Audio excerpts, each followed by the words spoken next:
Design Pro, we're going to take a look at where the project details are. You can access project details from few places, but let's head to the primary place, which is under the project list itself. Once you find the project that you are looking for, click on the edit icon to open up the project further. The first tab on the project is project details. This is what was either manually added by you or through the lead capture form. This was automatically filled out. There are certain required fields in order to save the project details. On this page and every page, there is an eye up here to give you further instruction on how to use this page. In addition to this instruction, you can always search for articles on the bottom chat by looking for the specific article related to the project details. Project type is chosen from the drop-down menu, which is customizable under customizable field under the project. Once you've chosen your project type, we can move to the next field. It will automatically pre-populate this name. So let me show you what I mean. We're going to change it to the vow renewal. If you noticed, it changed the invoice name, but you can always override it to whatever you like and rename the project name invoice. Inquiry date is typically auto-added on the day the inquiry was filled out via capture form. If you're adding this manually, you can absolutely backtrack approximate time when this client got in touch with you, and you can make that record. Project start date is not a required field.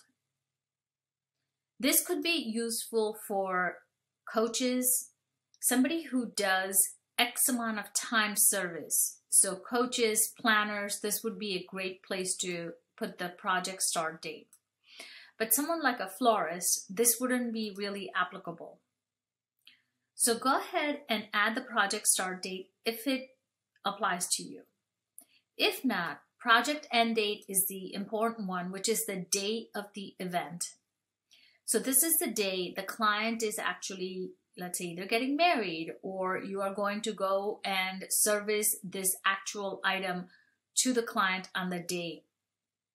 Go ahead and choose the date. Now, client initially gets to fill this date out, but they cannot change this date without your permission. Only the business owner can change this.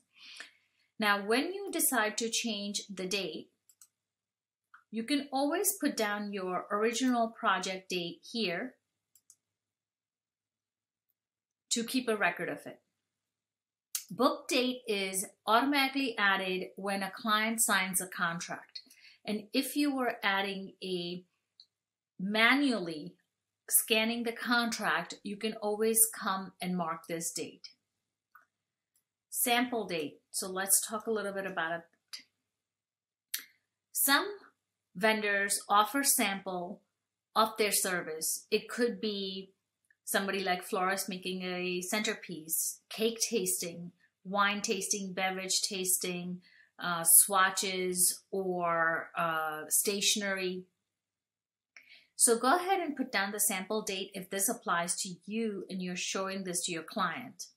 And then choose these drop down if they're applicable. So if they're not applicable, just say NA and choose the appropriate one. And to add more types of, sample ideas, you can go to the customizable field and add more of them. Here you can go ahead and add some sample notes. Now remember that wherever you're seeing this mulberry color text, client can see those fields. So you know that the client is not seeing this field. So the next one is project budget. You can choose the budget that is applicable to the project, approximate range, or precise number. When the client filled out a form, they were able to fill out the project budget, but they cannot change the project budget without your permission. Meal service. You might be wondering what this is. Wedding industry revolves around serving food, and so many vendors get touch point with this specific item. So it's important to know what type of meal is being served, obviously for the caterer, for the venue to set up what kind of plates, tables, for florists to understand what kind of arrangement they're going to make, for a stationery person to understand if you're making individual seating cards or just a table number, however it applies to you. Number of guests are added here, and it's an open field, so go ahead and write any notes as you like. The next one is the RSVP date. Client can choose an RSVP date. Now, if you noticed, it will not allow me to choose an RSVP date after 8/19. So let's go ahead and test that. So you can see I cannot go beyond that. And I won't be able to go beyond. If I have a specific project date, I won't be able to go as well. Next tab here is revoke client's access. So this is per project. If you choose a specific date, then the client won't be able to access this entire project at all after this specific date. If you do not want to revoke access, leave this blank. As you note, it is not a required field. If your client has any hashtags that they're using for their event and they've shared that information with you, go ahead and write this, or just ask the client, hey, do you have a hashtag for your event? Please fill that out. Taxable state. You can choose more than one type of tax for any of your clients. Choose the tax that is applicable to this project. When you added the tax under customizable field under payments and contract, you were able to choose one tax as a default. If you do not change that, it will always display your default tax. Project location. This field can expand quite a bit, so go ahead and write down as many project locations are involved for this specific event or the project. I ask the client usually to say, write down the name, the address, any information that you have, and then you can always translate this information into the project worksheet under times and location. Project stage. This is where you will manually manage what stage is your client's journey at. So if you sent a proposal, come here and mark proposal sent. If you think they're likely to book, mark this. And remember again, anywhere it's a drop down, you can completely customize this for your company, which is customizable under customizable field. And this specific one is under administrative and project stages. So move your client into different stages as you need to. These are just internal notes because I know this is not a mulberry colored text. This note is just for myself for this project. If you did add the original project date when the date was changed, you're able to keep a record of it here.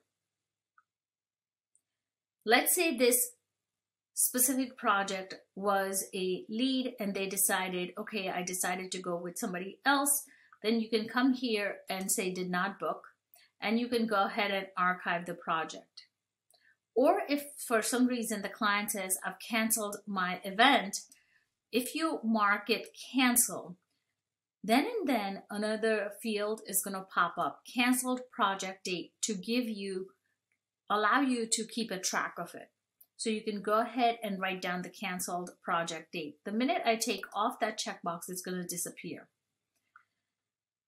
The other place that you're going to be able to see the project detail is under the Client tab itself.